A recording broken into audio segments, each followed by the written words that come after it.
Marvel CI, Operation and Maintenance. Changing the magnet.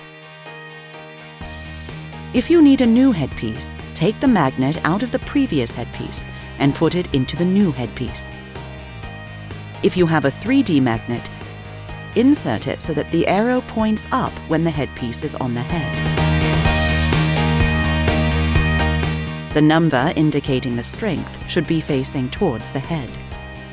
If you have a standard magnet, align the triangle on the side of the magnet with a notch on the headpiece. Place the magnets in the well with the shiny side facing upwards, away from the head.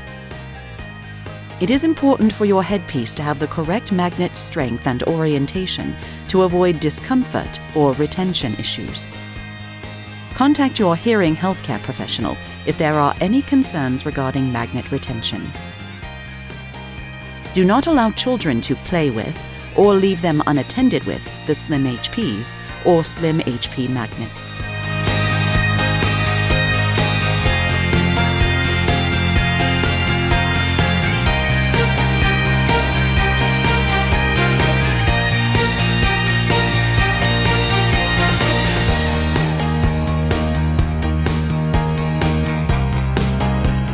Marvel CI. Connect with the moments you love. We welcome you to a world of powerful connections.